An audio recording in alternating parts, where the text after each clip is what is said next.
Misalnya gini, Pak Prabowo dituduh ambisius. Emang Ganjar nggak ambisius buat jadi presiden? Emang Anies Baswedan nggak ambisius jadi presiden? Soal Piala Dunia, demi dapat tiket. Ini kan kerjaan presiden, ditolak oleh gubernur. Demi dapat tiket pencapresan, itu bukan ambisi nggak? Dugaan-dugaan dia temperamen. Tapi kalau saya nih, 5 kali saya ketemu nih sekarang, nggak ada tuh naik temperamen dia. Record di internet, Pak Jokowi berseberangan dengan Pak Prabowo bersama mereka sekarang. Kurang apa pertarungan mereka? Apalagi kalau kita cuma kroco-kroco mumet ini kan, siapa yang ngitung kita pernah nolak siapa gitu.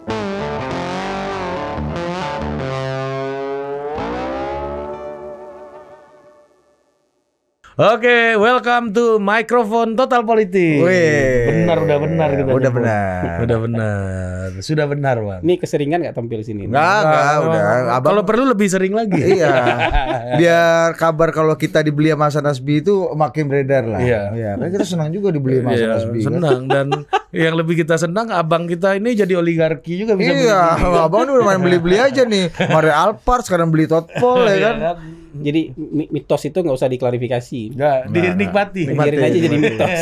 Dinikmati. Sama kayak kita hari ini, kita berkali-kali, wah ini para pendukung Prabowo nih kalian nih. Oh mantap juga Opung Panda udah dukung Prabowo sekarang ya. Gue bilang gitu, gue jawabnya gitu aja bang. Ya kan? Woi Opung Panda udah dukung Prabowo sekarang, hebat juga Le. Baru tahu gue. Yang gue khawatir tuh cuma harganya puluhan miliar ini katanya gosipnya mitosnya. Bang Hasan beli puluhan miliar. Nanti tiba-tiba bini gua nanya, mana duit lu? Iya. Lu buat ngidupin siapa? Gua yang repot. Iya, kayaknya aset kita segini-segini aja ya kan. Dapurnya ada berapa sekarang? Iya, makanya lu duit puluhan miliar lu yang dari Bang Hasan mana? Iya, mentok-mentok lu ajak keluarga nginep di puncak Taman Safari aja kan. Iya, enggak ada di produk lain lu kan. Iya, makanya. Iya, tapi kadang-kadang nggak semua harus diklarifikasi kan. Biarin aja jadi mitos gitu. That's why teman kita tuh tetap menjadi mitos namanya ya. Oh, tapi jadi mitos ya. Dia nggak mau tampil kan? Nggak mau. Katanya mau tampil total politik. Nggak mau. Enggak, katanya disembelih sama bininya nanti. Lu mau disembelih sama bini gue kan. Ujung-ujungnya di situ, Bang. Iya. Jenderal bintang 5 kan. Iya. Itu saksi itu kisah nyata tuh. Iya. Bilang lagu-lagunya kan gayanya kan gaya kita nih nggak butuh apa dibilang kita tuh nggak butuh apa dibilang pejuang-pejuang ini apa? Kita ini Anies Baswedan tidak butuh pekerja. Nah, kita di sini semuanya adalah pejuang, ngerti gak lu? Katanya. Lagu-laguannya Bang, ini nanti nih jadi rumah pemenangan nih. Enak aja rumah pemenangan lu. Ini rumah kemenangan. Udah gitu kawan. Dan lu tahu Ri, gua sama Anies itu bukan hanya mencari kendaraan politik, tapi juga mencari kendaraan sesungguhnya biar dapat Alphard dari Hasan. Muncul lagi pertanyaan berikutnya bang. Jadi kira-kira apa yang gue bisa bantu buat total politik bisa naik? Lu gue wawancara bang. Lu gue wawancara. Langsung ada jenderal bintang 5. Langsung itu kalimat sembelih itu keluar ya. Ya makanya banyak orang ngira bang. Ini kita lu ini nggak Anies apa anti Anies lu. Gak tahu dia kita ngopi sama ring 1 Anies nih kan bang. Dia lihat kan ring 10 kan. Gak bisa santai-santai amat gitu loh. Harusnya santai aja gitu loh bang ya. Abang hari ini di Twitter rame diajakin debat tuh sama. Sama ring satunya Ganjar. Sama ring satunya Ganjar. Gimana bang? Enggak, itu ada akun anonim tapi agak besar ya. Terus ya agak-agak nekan-nekan dikit lah. Terus serius nih kalau ada debat antara saya dengan akun anonim, saya bilang nggak usah debat di Twitter lah, debatnya bikin forum aja, biar bisa diuji langsung, saya bilang itu. Bang Akbar Faisal nyamber langsung kan? Bikin aja forumnya, kalau perlu bikin di markas Mas Ganjar, saya bilang saya datang. Ada yang nyambar, Akbar Faisal. Tapi buat saya gini aja, pertukaran ide itu nggak haram loh. Kalau saya nih lebih suka bicara di depan orang belum beriman. Kalau bicara di depan orang yang sudah beriman kan ngapain? Biar tugas orang lain aja. Tugas kita itu bicara di depan orang yang belum beriman. Nggak mungkin abang ceramah di Hambalang nih nggak mungkin. Ngapain kita pidato depan relawan nih ngapain? Dia udah beriman dia kan. Bikin sur-sur aja kan bang sih ya kan. Teriak-teriak kan. Kalau kita ininya spesialisnya meyakinkan orang yang belum beriman gitu dengan persuasif tentu nggak bisa ngajak ribut. Tapi kalau ada orang fasilitasi ya kita datang di markas lawan sekalipun kita datang. Mantap Gitu. juga. Itu tugas dari Pak Prabowo buat abang. Enggak. Enggak, Ini apa namanya panggilan jiwa ini. Oh, panggilan jiwa. Oh iya, ZGIS apa? Ya, panggilan Jadi jiwa. semangat zaman, Bukan, Bos. apa ini apa? Bukan apa? Calling. Calling. Karena sebenarnya kalau bicara kita sama kita aja nggak nambah ilmu kan. Skill gue juga nggak nambah. Perbandingan komparasi nggak nambah. Tapi kalau kita bicara dengan orang yang berseberangan, itu nggak ada urusan menang kalah beneran. Tapi ilmu kita nambah, syukur-syukur dia berubah pikiran kan gitu. Syukur-syukur dia berubah pikiran. Abang tadi nyinggung soal persuasi nih, Bang. Iya. Kalau kita lihat di dinamika negara-negara kiri ini kan ada dua tokoh yang paling fenomenal. Iya, dianggap tetesan pertama dari Marxisme lah Iya, dia dalam praktek politik ya. Iya. Yang membedakan antara Lenin dengan Stalin. Ada dua tokoh besar. Salah satunya cara berpolitiknya, cara membangun dukungan politik kan. Oh, bangun duk. Ya, sebenarnya itu dua tipikal yang juga terjadi di dalam politik secara umum ya.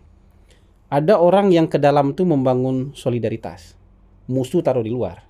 Jadi kalau mau ada yang disembelih di luar kita sembelih. Di luar kelompok. Tapi kalau ada yang bisa dibujuk masuk, ajak masuk dong. Itu gaya Lenin tuh. Makanya revolusinya sukses. Bisa dia menumbangkan ya kaum buruh yang belum matang ini bisa digerakkan untuk menumbangkan SAR sama dia kan. Jadi pemimpin besar revolusi. Kalau dia main sistem pukul aja, teman yang berbeda semua dipukul, kayak kompromi pasti banyak nih. Kita mau menggerakkan revolusi itu nggak bisa mau kita aja, kompromi masih banyak nih. Mau Fidel Castro, mau tuh nggak ada buruhnya, petani semua itu. Makanya judulnya revolusi kebudayaan kan, Bang. Iya, sudah. Agak beda sama revolusi Marx ya. Iya, Ho Chi Minh, bapak-bapak revolusi ini banyak komprominya. Karena kalau dia nggak banyak komprominya, dia nggak bisa merangkul sebagian banyak orang. Nah, Termasuk Bung Karno ya, Bang? Bung Karno juga banyak komprominya. Iya. Banyak sekali kompromi kalau Bung Karno, malah kerja sama Jepang Bung Karno kan. Dengan segala macam kontroversinya dia kerja sama Jepang. Nah, Sakom itu juga bentuk komprominya Bung Karno, Bentuk kompromi. Cari musuh keluar aja. Di dalam kita bersatu. Amerika kita Serikat. Ini untuk menggerakkan revolusi. Pola Lenin, Mao, Bung Karno. lawan tuh di luar. Siapa lagi? Ho Chi Minh, Fidel Castro, Bung Karno kayak gitu. Tapi ada juga gaya Stalin. Stalin ini mungkin karena revolusi sudah selesai ya.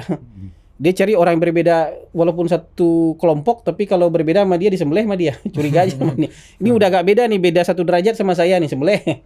Beda 2 derajat sama saya nih, sembelih gitu. Dikasih ke anjing rabies ini kan. Itu sampai Banyaklah Trotsky. kesadisannya. Sampai Trotsky kan beda teori aja kalau Trotsky sama dia sebenarnya. Tapi kalau menurut dia curiga, nah Trotsky udah ngelawan nih. Beda teorinya sama kita nih. Dicarinya sampai ke Amerika Latin, dibunuh di Amerika Latin. Pada orang udah lari jauh-jauh tuh, nggak mungkin balik lagi ke Rusia, ke Soviet, masih dikejar ya. Dalam tim politik tuh juga ada kayak gitu, kompetisi-kompetisi kecil tuh kayak gitu. Ada yang orang tuh ya udah sebanyak mungkin orang masuk mendukung, ditampung seberapa besar pun perbedaan kita. Kan nggak mungkin sama aja. Kita di ruangan ini bertiga mungkin banyak perbedaan kita. Tapi kan yang kita tonjolkan kebersamaan. Maka itu jurusnya merangkul. Tapi memang ada tim yang tipikalnya tukang pukul, pemukul. Orang harus 100% sama dia. Kalau beda, pukul, keluarkan. Bahkan satu tim pun, satu calonnya nih, tapi agak beda gaya mainnya, pukul, singkirkan, pukul. Nah, kayak Stalin dia nanti. Mati sendirian dia, nggak ada yang nemani dia mati. Udah di ruangan ini sendiri dengan full keamanan karena dia curiga sama semua orang. Ada orang lain tuh mungkin sampai anak bini pun curiga dia. Kan itu orang di luar diri dia. Nah, gitu, itu yang tukang pukul tuh, pemukul. Tim yang benar yang dia aja.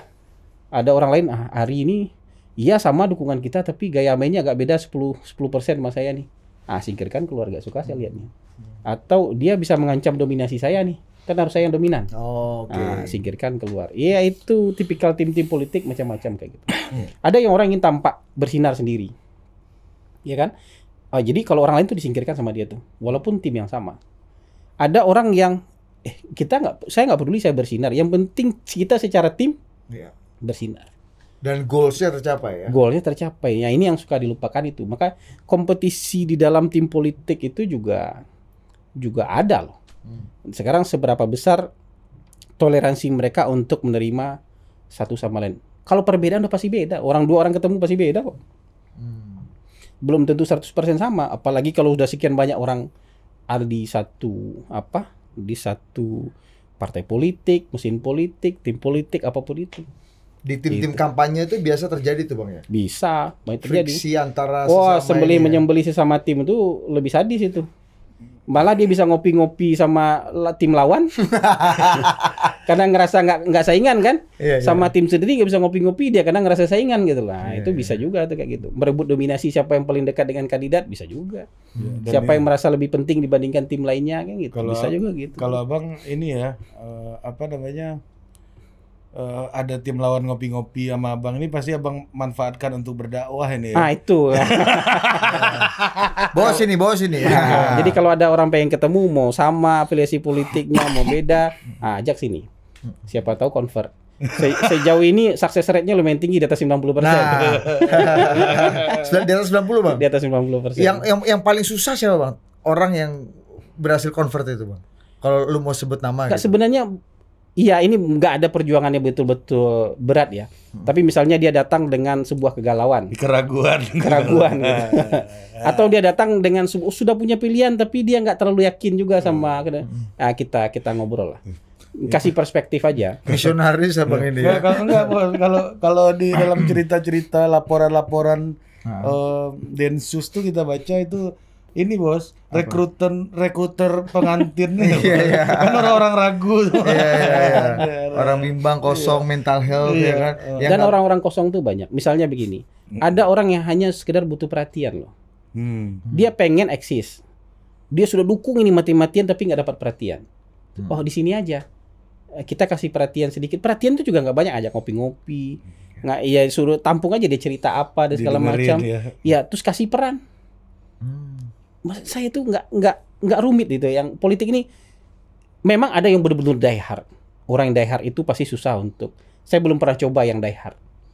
Yang die hard betul saya belum pernah coba. Tapi orang-orang galau sudah lumayan banyak lah. Dengan success rate yang lumayan tinggi lah. Swing voters ini, swing ini ya. Yang die hard belum. Yang die hard belum. Tapi biasanya ada orang yang juga punya dendam lama Bang. Dendamnya lama, kebencian lama atau trauma yang lama sehingga orang ini juga berat untuk konflik selain yang die hard tadi Bang. Iya, malu gitu. Misalnya ada teman saya, nggak bisa dong kan gua pernah statement ini. Misalnya ada pendukung si A. Saya bilang udahlah bro, kita di sini aja rame-rame kita ngebangun barisan untuk masa depan, bukan barisan untuk 2024, tapi kita bangun sama-sama barisan untuk 2029, barisan untuk 2034. Karena kita hanya bisa mengubah republik ini kalau kita sama-sama. Nggak ada satu bintang yang bisa ngerubah republik itu, nggak ada. Tapi orang yang berbaris, berkelompok, berbarisan itu lebih mungkin merubah. Jadi kita mulai bersama-sama. Bukan mencar-mencar di partai A, partai B, partai C, tapi kita ada di tim yang sama.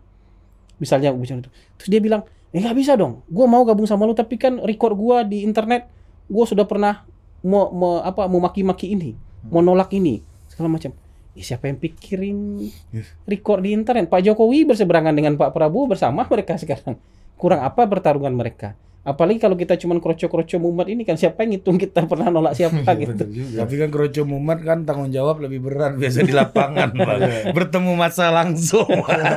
Kalau Pak Jokowi sama Pak Prabowo kan layernya banyak Pak. Enggak, tapi tetap dipercaya orang. Iya tetap dipercaya. Kalau kroco mumet kan berhadapan langsung sama ini Bang, kita arus bawah ini Bang. Arus bawah beda sedikit sama internet. Apa yang udah pernah kita ucap, ngutang warung udah nggak boleh lagi Bang. Pak Jokowi kan nggak mengalami ngutang warung ini Bang. Makanya perlu memegang filosofi bahwa kalau zaman berubah, musim berubah, perasaan juga bisa berubah. Dulu kita benci sama orang tapi ternyata ini banyak juga kebaikannya, bisa suka kita. Sekarang hari ini kita suka sama dia, ternyata di depan-depan kita ketemu banyak nggak baiknya, nggak suka kita sama orang itu kan hal-hal yang wajar. Makanya aja. Abang juga gitu. Di konten Abang yang terakhir itu perjalanan politik ini itu menarik tuh ya. Panjang kan dan itu menggambarkan itu. Ya, termasuk juga bagaimana orang yang dulunya berseteru akhirnya bisa bergabung juga. Seperti contoh Mahathir dan Anwar meskipun ya ditipu juga belakangannya. Juga, gitu. Awal-awal berkawan juga tapi berkawan terus mengancam ya kan. Anwar Ibrahim itu kesayangannya Mahathir. Umur 46 udah jadi wakil perdana menteri dia. Semua orang waktu itu berpikir dalam luar negeri nggak mungkin bisa dihalang ini orang jadi perdana menteri. Paling lambat 2003 jadi perdana menteri ini orang. Begitu selesai masanya Mahathir jadi perdana menteri ini orang. Siapa yang sangka tahun 99 dipecat sama Mahathir kan? Dipecat Mahathir masukin penjara. Dengan tuduhan sodomi. Nah, gila, di negara Melayu Muslim tuduhan sodomi. Di negara kita kasus masuk penjara apa? Sodomi, dibully orang lah penjara itu. Kasta paling rendah itu. Kasta paling rendah itu. Suruh jaga kosek kamar mandi terus tiap hari itu. Bayangkan 2 kali dia dapat tuduhan kayak gitu, masuk penjara dia 2 kali. Dalam penjara yang kedua datang lagi orang yang pernah penjarakan dia. Kita gabung sekarang katanya. Kita tumbangkanlah Najib Razak ini katanya kan. Mau kawan ini kan salaman tumbang Najib Razak. Nanti kita gantian, saya jadi Perdana Menteri, habis kamu bebas, kamu jadi Perdana Menteri. Betul dibebasin, tapi Perdana Menteri nggak kunjung dikasih gitu. Berseberangan lagi mereka, jadi bersama, berseberangan, bersama, berseberangan lagi. Itu musim berganti begitu.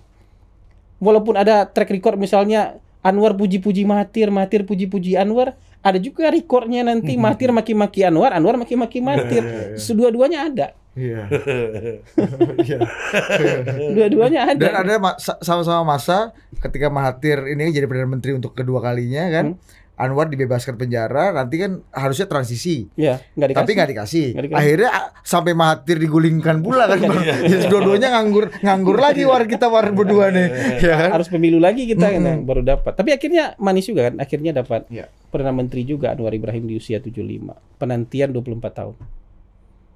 Luar biasa sih. Penantian panjang yang kalau orang nggak sabar sudah selesai aja, menyerah aja.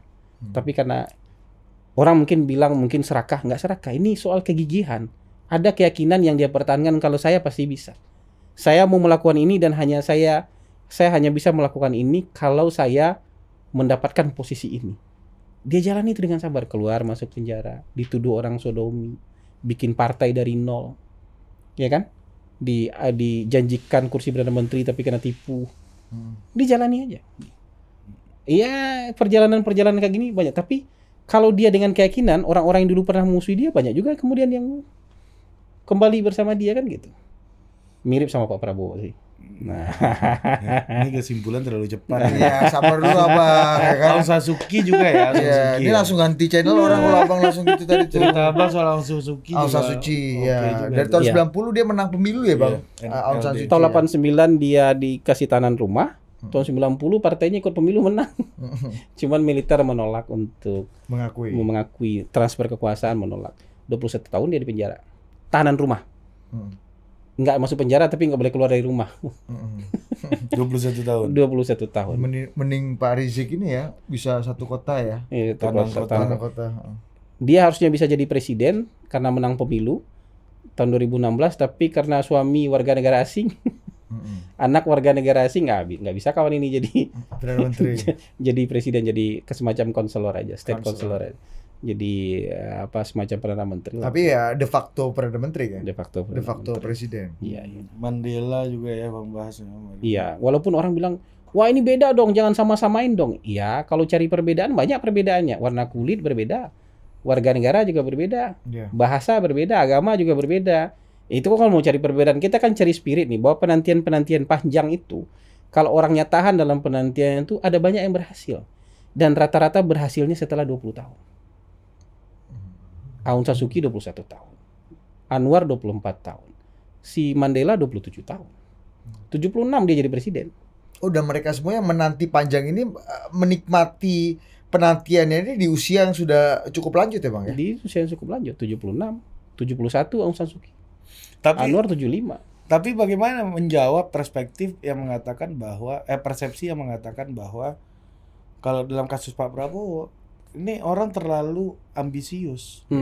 Terlalu ambisius, terlalu pasti ada sesuatu yang dia kejar sehingga dia dapat kekuasaan ini dan melampiaskan apa yang dulu yang mungkin dendam-dendam masa lalunya, hal-hal yang membuat dia berambisi untuk posisi itu. Ambisius, ngotot, nggak tahu malu ya kadang-kadang kan. Udah kalah berkali-kali kok lu nggak malu, nggak ngukur diri sih. Ini perspektif lainnya nih Bang. Iya, perspektif itu kan sebenarnya nggak bisa disalahkan ketika orang melihat kandidat yang ini jelek aja, makanya dibilang ambisi. Tapi kalau bilang ambisi yang sekarang misalnya mau maju presiden emang nggak ambisi. Misalnya gini, Pak Prabowo dituduh ambisius. Emang Ganjar nggak ambisius buat jadi presiden? Emang Anies Baswedan nggak ambisius jadi presiden? Anies Baswedan sudah membayangkan dia jadi presiden ketika pulang AFS loh. Di pesawat disuruh menulis, untuk mengisi waktu di pesawat menulis apa cita-cita Anda segala macam, dia sudah yang lain tulis main-main, dia nulis dengan serius. Seandainya dia jadi presiden. Dari SMA itu. AFS kan SMA. Pertukaran udah pengen jadi presiden, mau kita bilang ambisius nggak? Abang solid juga data Abang soal Anies ini kan. Ya kan teman. Kan teman. Kan teman. Udah nulis soal mau jadi presiden kan? Ya itu apa? Itu bukan ambisi juga kan? Gitu kan? Yang bilang misalnya saya tidak akan jadi presiden selama Pak Prabowo jadi calon presiden. Jadi calon presiden juga dia. Walaupun Pak Prabowo masih jadi calon presiden. Kalau bukan ambisi apa? Ya, ada yang misalnya rela melawan presiden soal Piala Dunia demi dapat tiket. Ini kan kerjaan presiden, ditolak oleh gubernur demi dapat tiket pencapresan, itu bukan ambisi nggak? Kalau ambisi semua bisa ambisi, sudut pandangnya bisa ambisi. Jadi kalau satu ambisi, yang lain ambisi. Kan nggak ada orang dipaksa-paksa di presiden. Ayo dong jadi presiden, gitu dicambuk-cambuk mau jadi presiden, kan nggak? Kan dia yang mau jadi presiden, atau di bawah todongan senjata lo jadi presiden, nggak gitu kan? Nggak begitu. Atau diancam kalau kamu nggak mau jadi presiden saya masukin penjara kan? nggak ada, semua ambisi ini. Ambisi yang dibungkus dengan cara macam-macam. Gitu. Wah, ini kan permintaan masyarakat, permintaan rakyat, permintaan ini, permintaan itu. Rakyat yang menginginkan saya. Partai saya. Nah, kan kalau nggak mau ya nggak mau aja gitu. Mencari legitimasi lah. Mencari legitimasi. Kalau semua orang mau jadi presiden. Tapi gimana dengan persepsi yang lain gitu? Ini orang kok nggak ngukur diri sih? Lu harusnya ukur diri dong. Kalau udah berkali-kali. Udah tua. Jalannya udah pincang. Iya, udah waktu itu juga karir militer juga berakhirnya nggak soft dipecat, landing. gitu Iya. kan. Iya. Harusnya ukur diri dong, Bos. Nah, itu gimana? Itu kan ada lagi juga, Bang. Ngukur dirinya, Anies Baswedan surveinya berapa? 13%. Taruhlah 21%. Ya, 21%. 20%. Boleh jadi capres nggak? Boleh. Atau misalnya ada orang yang survei 10%, tapi dia punya partai, boleh jadi capres nggak? Boleh. Pak Prabowo surveinya berapa? 30%. Kenapa orang yang 20% boleh jadi capres? Orang yang 37% disuruh ngukur diri. Ini kan ada orang yang tingginya segini nih. Sama ada orang yang tingginya segini. Terus yang pendek ini bilang, lu ngukur diri dong, katanya mau main wahana katanya. Ini gua nih, bagian gua tuh yang pendek nih, Bos. Gitu. Ada yang 110 cm tingginya. Ada yang 170 tingginya. Terus yang 110 bilang, lu ngukur diri dong kalau main wahana katanya. Ada yang bisa begitu nggak? Kan ya ada orang yang 170 ngomong ke 110. Lu ukur diri dong kalau mau main wahana. Tapi masalah 130 nggak boleh masuk nih, Bro. Kurang dikit nih. Kurang nih, Bos. Nah, gitu. Jadi mengukur diri itu kan kelihatan dari hasil dukungan publiknya tetap bagus. Kalau tetap dalam tinggi. konteks tadi penantian panjang, berkali-kali mengalami kegagalan, kan ada waktunya kita harus berhenti. Ada waktunya kita melihat diri. Jangan-jangan memang gue berkali-kali nggak maju dan kalah ini, mungkin gue nggak dipercaya sama rakyat gitu. Nah, itu jadi misalnya begini, kalau Amin Rais ditempatkan pada posisi begitu, masuk akal. Karena Amin Rais sulit menjadi calon presiden hari ini. Misalnya punya keinginan jadi calon presiden, tapi hari ini sulit. Partai nggak ada, partai baru bikin, elektabilitas nggak ada, tiba-tiba dia bilang saya jadi calon presiden. Disuruh ngomong begitu nggak apa-apa. Orang ngomong gitu ke dia nggak apa-apa. Ini partainya ada, partai besar. Tiket nggak susah-susah amat dapatnya, ya kan? Terus kemudian dari partainya dia, ya calon presiden tunggal cuma dia, ya kan? Elektabilitas bagus, head to head malah nomor 1. Terus tiba-tiba dia disuruh mengukur diri, kan aneh. Kalau ada orang yang bilang tahu diri dong, sudah tua. Karena ini kalau tempur mungkin kalah orangnya ini. Calonnya dia kalah, maka dibilang ngukur diri dong. Udahlah Pak Tua, ngapain berkali-kali sih jadi calon? Loh, kalau misalnya dia akan kalah juga, hadapi aja.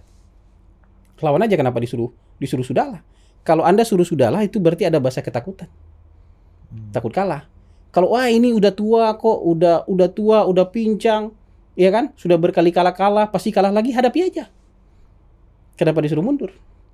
Kalau disuruh nggak usah nyalon lagi, sudahlah, menyerah saja, kasih yang lebih muda, ya lebih mudanya takut kalah berarti.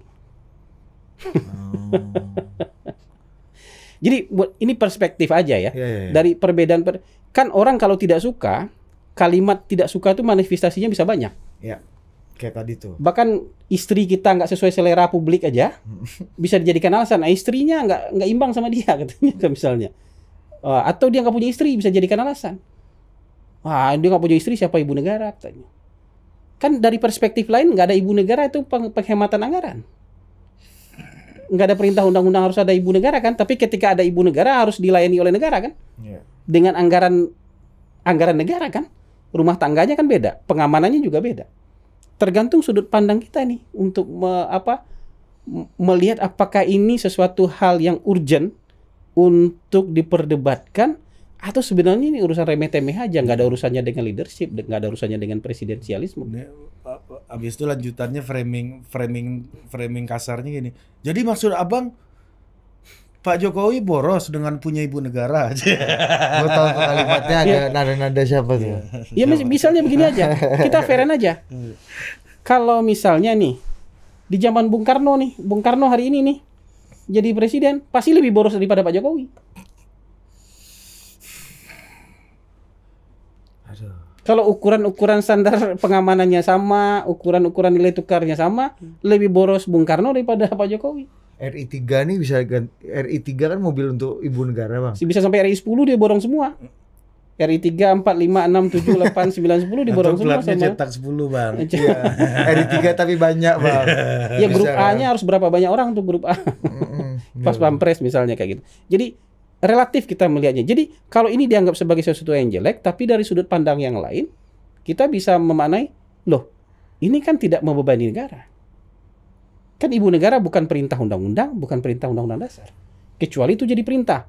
Pokoknya orang yang jadi presiden harus punya ibu negara. Nah itu beda lagi. Ya biasanya kalau konstitusi kita, kenapa orang mengatakan bahwa konstitusi itu adalah acuan utama dalam proses bernegara, ya salah satunya penjelasan mengenai jabatan itu spesifik kan. Gubernur itu perwakilan pemerintah daerah, pengusaha di daerah, bupati itu apa, itu spesifik. Dan nggak ada soal ibu negara, nggak ada. Iya, nggak ada soal ibu negara, benar. Soal ketua Dharma Wanita Persatuan ini nggak ada. Dekranas tuh nggak ada ya. Nggak ada itu. Jadi itu tap presiden aja, keputusan presiden aja, atau tap gubernur aja untuk memberikan berbagai macam ke ini buat Dewan Kerajinan Nasional atau apa kayak gitu. Itu bahasa politiknya kayak lagi rame sekarang nih. Itu hak prerogatif presiden. Iya, kayak gitu. Jadi buat saya yang kayak gitu kalau nggak ada perintah, bahkan gini, ketika Anda punya istri atau suami, tapi dia berkebangsaan bukan kebangsaan Indonesia, nggak bisa juga jadi presiden. Nah, Mbak Yanti nggak bisa, Ri. Iya. Nggak bisa jadi presiden. Bang Raul pun nggak bisa. Nggak bisa jadi presiden. Jadi itu ada di undang-undangnya gitu, ada di aturannya kayak gitu. Jadi kalau misalnya Ari mau jadi presiden, tapi istrinya berkeluarga negara lain, nggak bisa. Dia punya istri loh. Jadi bahkan punya istri pun bisa nggak boleh jadi presiden gitu. Iya juga ya. Mungkin kalau Aung San Suu Kyi waktu itu jomblo ya, Bang. Iya, udah jadi presiden, udah jadi presiden ya gitu. Bener juga ya. Jadi Aung San Suu Kyi itu terhambat karena suaminya warga negara Inggris. Warga negara Inggris. Malah kalau punya pasangan malah ada bisa nggak jadi. Bisa nggak jadi. Iya. Ada potensi itu ya. Ya kayak Mbak Yanti kan KD nggak bisa, berarti nggak bisa jadi presiden. Nggak bisa. Selama masih Bang Raul. Gitu. Jomblo dulu. Kecuali ada revisi undang-undang ini. Iya. Jadi bukan halangan, bahkan ketika Anda punya pasangan malah nggak bisa jadi calon presiden kalau beda kewarganegaraan. Udah bener gue berarti belum nikah ini. Nggak apa-apa, lu bisa jadi calon presiden. Ya, takutnya istri gue orang Bandar Seri Begawan. Iya, kalau pacar lu atau orang Port Moresby. Iya. Iya kan? Dili kan. Iya. Ikut Bang Raul iya, kan. bisa siapa tahu ya. Sekretarisnya Bang Raul di Dili kan. Gue kawin. Gak bisa jadi presiden awak Bang. Atau dari Port Moresby ini. Iya, Port Moresby ini kan. Iya kan. Sama Paramaribo kan. Iya, Paramaribo. Sama-sama Jawa kan. Jawa kan. Jangankan itu, dari Christmas Island aja, kan itu banyak keturunan Jawa tuh. Pulau terpencil di Samudra Hindia tapi lebih dekat ke Indonesia tapi masuknya Australia. Betul. Isinya orang Jawa, bahasanya masih bahasa Jawa Melayu. Atau keluarga Bugisnya Pak Najib Razak misalnya. Iya di Malaysia, nggak bisa juga. Sama Bugis nih. Tapi warga negara sono. Iya. Udah bener gue, Ri. Iya. Dalam konteks ini ya. Iya. Ya minimal lu nggak ada jenderal bintang 5 yang bilang nggak boleh tampil itu telepon politik. Disembeli Bang. Dukung Anies. Iya. Bang Mitos, tolong dong. Ring satunya Anies nih yang lebih takut sama istri dibanding sama Anies kan. Iya benar. Anies sudah nyuruh-nyuruh tampil katanya. Bahasanya. Dia panggil kita waktu itu ya. Lu tau nggak?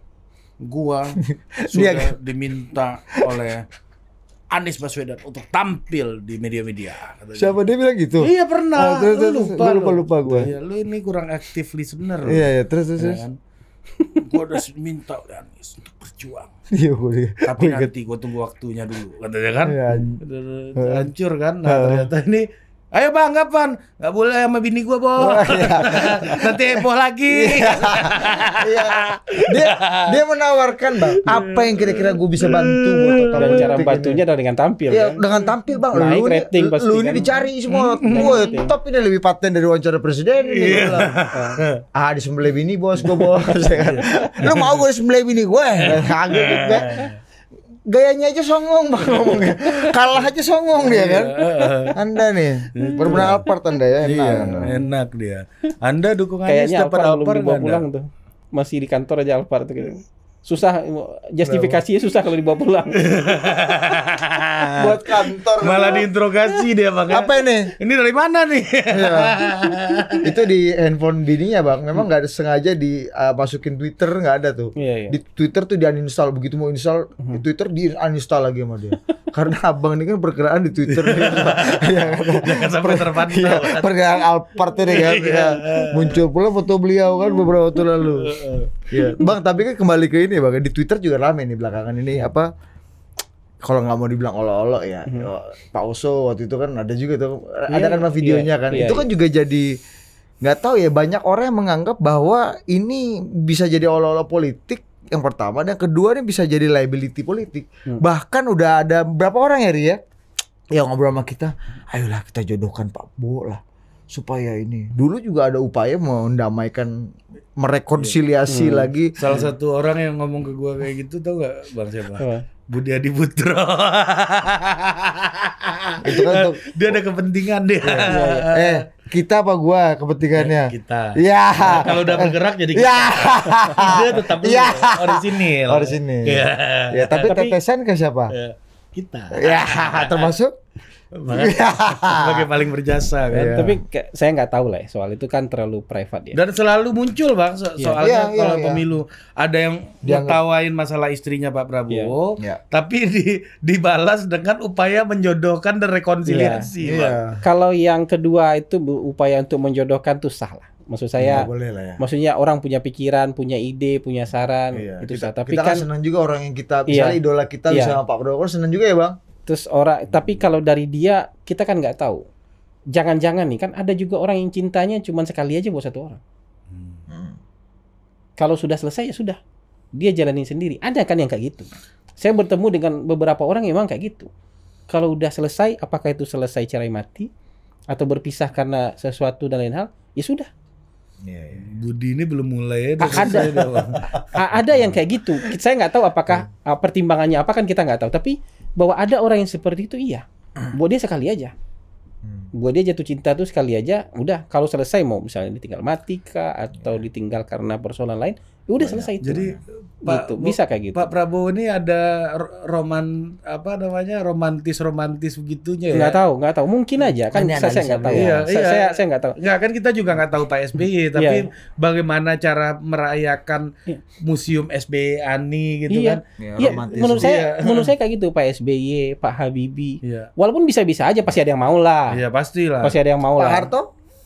Ya, ketika ditinggal Butin kan dia ini kan. Jadi kan ada orang yang seperti itu. Jadi kita nggak bisa. Dan itu tokoh-tokoh besar semua loh, presiden semua loh. Pak Habibie, Pak SBY, walaupun tuh meninggal semua ya, tapi kan ya udah sekali aja gitu loh. Ini itu sekali. Ada yang kayak gitu. Ada orang yang dengan mudah ada. Yang kan mantap. Beda-beda tipikal kan. Tapi kan kita nggak bisa pukul sama. Tapi kalau yang pertama tadi soal misalnya itu dijadikan olok-olok, dijadikan liability, mungkin saya agak beda sudut pandang. Semakin banyak orang yang menyerang soal itu kan serang personal ya. Buat saya nggak apa-apa, makin bagus. Karena akhirnya itu membuka diskursus soal ini, dan saya yakin mata orang tuh kalau yang rasional terbuka, orang akan bela Pak Prabowo. Kenapa itu harus dihina? Ya soal perjodohan kan nggak bisa dihina. Kalau jodohnya sudah selesai, mau ngapain? Kalau dia merasa nggak ada jodoh lagi, mau ngapain? Itu sama ngatain orang miskin ya Bang ya. Iya. Karena rezeki dari Tuhan kan. Miskin lu gitu. Kecuali orang malas, kita bilang, lu malas nggak Malas. mau. Tapi dia udah berusaha keras, dia udah kerja dengan benar. Misalnya dia kerja dengan benar, nggak ada naik pangkat dia. Garis Gimana? tangan aja tuh. Iya, ada hal-hal yang kayak gitu tuh yang ya sudah orangnya gitu. Jodoh rezeki kematian ini. Atau Bang, misalnya Pak Prabowo begitu konsisten, persisten untuk dunia politik, untuk dunia lain-lain dia sudah nggak pikirin. Kan bisa juga begitu. Oh jadi daripada mengolok-olok untuk faktor itu kalau kita misalnya mau nyerang, lebih baik mengeksploitasi kehangatan keluarga yang masih utuh ini. Oh, Misalnya kandidat lainnya iya, gitu nggak ya. apa-apa. Ya Mas Ganjar Nggak lah. apa-apa. Istrinya, Sebut aja. ya Mas Iya. Ganjar, Mas Anies kan harusnya Gitu, nggak Iya apa-apa. kan? Menurut saya tuh, ya dia ada yang iri nggak nih? Ah, itu biarin aja. Wah ini bagus ya, keluarganya harmonis, anaknya pinter, ya kan belakangan istrinya. Mas Alam tuh kan Oh ya, itu buat saya, wah ini bagus. Yang ditunjukkan adalah soal ini. Tapi ketika itu fair disambung, tuh Bang, itu fair enough ya. fair aja. Makanya saya juga nggak pernah komentar yang soal gitu karena ada kelebihan dia secara personal. Iya. Ya dia kemudian tonjolkan kelebihan dia secara personal kan nggak apa-apa. Gitu. Tapi kalau yang soal kesehatan, udah pincak nih, udah tua, nih saya bilang gini. Kalau betul-betul nguji kesehatan jantung kamu, naik pesawat tempur deh. Kira-kira yang muntah, yang mimisan siapa? Pak Ganjar atau Mas Anies atau Pak Prabowo kalau naik pesawat tempur? Yang turun pesawat tempur muntah-muntah siapa kira-kira? Itu kan kalau nggak fit, nggak sehat, nggak bisa naik pesawat tempur. Ya kan? Atau tanding berenang misalnya. Jangan tanding yang Anda sudah pasti menang, kan uji kesehatan fisik nih. Tapi kalau orang sakit kakinya, cedera ketika bertempur, cedera ketika melaksanakan tugas, mau diapain? Orang melaksanakan tugas bisa buntung tangan, bisa buta mata, bisa hilang pendengaran, bisa luka bakar, bisa cacat, bisa segala macam, bisa lumpuh. Kita mau hina orang yang mendapatkan risiko itu karena membela negara, itu kan nggak pas. Gitu. Jadi bukan karena nggak sehat kan gitu. Dibilang dibilang stroke, dibilang apa, kan nggak ada riwayatnya. Kalau itu kan nggak mungkin dibohongi ketika tes kesehatan ada riwayat stroke. Kalau dibilang temperamen Bang? Apa? Dibilang temperamen gimana? Iya kan ada dugaan-dugaan dia temperamen. Tapi kalau saya nih 5 kali saya ketemu nih sekarang nggak ada tuh naik temperamen dia. Dulu mitologinya begitu. Mitos juga kan ini. Ada mitos yang dia nggak klarifikasi juga. Tapi ya udah biarin aja. Tapi selama kita ketemu kan nggak. Kalau ngelihat orang-orang yang setia sama dia, segitu banyak orang yang setia sampai tua sama dia, segitu banyak pasukan dia yang mantan-mantan anak buah dia yang dikasih hidup di Bukit Hambalang itu, dikasih tempat tinggal, disekolahin anaknya, dipelihara hidupnya, dijamin hidupnya. Apakah dia benar seperti itu? Saya nggak tahu. Atau jangan-jangan di zaman tentara, tapi tentara kan ya emang galak semua. Kalau komandan ke anak buah kan galak semua. Apalagi kalau anak buahnya nggak ngerti-ngerti gitu, kan galak semua. Artinya Pak Prabowo mungkin pernah menghukum anak buah, dia juga pernah mungkin dihukum sama komandannya. Iya. Kalau di tentara. Ya mungkin dalam perspektif sipil ini tentara tegas itu di kita galak Bang ya. Mungkin bagi mereka-mereka itu tegas aja kan. Ya itu kalau itu kan nggak tahu. Kecuali ada orang saya pernah ditempeleng, itu. Saya pernah dijambak, saya pernah dijedutin. Nah, tapi ya nggak ada orang yang pernah ngomong kayak gitu kan. Gitu. Jadi kalau soal cerita-cerita kan cerita bisa dibuat, verifikasinya gimana. Walaupun memang bangsa kita sebagian itu ada yang suka dengar cerita-cerita kayak gitu. Cerita-cerita yang nggak biasa tapi yang nggak bisa diverifikasi itu lebih cepat beredar daripada cerita yang beneran kan gitu. Gitu. Ya kayak gitu. Soal kan ada menteri, katanya Wamen dicekek, Wamen digampar, tapi kan sampai sekarang nggak ada buktinya. Katanya sebentar lagi keluar videonya, sebentar lagi keluar CCTV-nya mana? Sebentar lagi keluar pengakuannya mana? Kan ada Masa segitu lama untuk merumuskan pengakuan udah berapa minggu nih? ada di media apa gitu, apa.com gitu. Pengakuan tenaga ahli wakil menteri apa gitu. Yang akhirnya juga kan entah media apa itu kan gitu. Kan bisa aja keluar di TV itu. Atau bikin video pengakuan live gitu, taruh di TikTok atau di IG pribadi dia. Jadi tapi kita lebih suka mendengar berita buruk ini kan. Sebagian besar kita gitu. Berita jelek, berita baiknya, berita maksudnya verifikasinya, klarifikasi dan verifikasinya kita nggak mau dengar. Yang kayak gitu. Jadi buat saya ada orang yang mendiskreditkan pribadi Prabowo itu bagus. Kita punya bahan untuk, saya punya bahan untuk meluruskan pikiran itu. Syukur-syukur dia beriman habis itu. Gitu kan, itu semacam pertanyaan-pertanyaan publik kan. Kalau kita misalnya jelaskan dengan baik dan bisa kemudian menjawab keraguan-keraguan publik, ya nggak apa-apa. Justru semakin banyak keraguan-keraguan itu dimunculkan, semakin besar peluang kita untuk menjawabnya agar bisa lebih meyakinkan daripada gak dibahas. Mas Anies kan jarang dibahas sekarang. Kan kasihan calon presiden gak dibahas tuh, sakit hati juga loh. Kan calon presiden harusnya dibahas, mau dibahas baik, dibahas buruk harusnya dibahas. Ini nggak dibahas. Seburuk-buruknya politisi itu tidak pernah dibahas ya Bang. Kalau nggak dibahas kan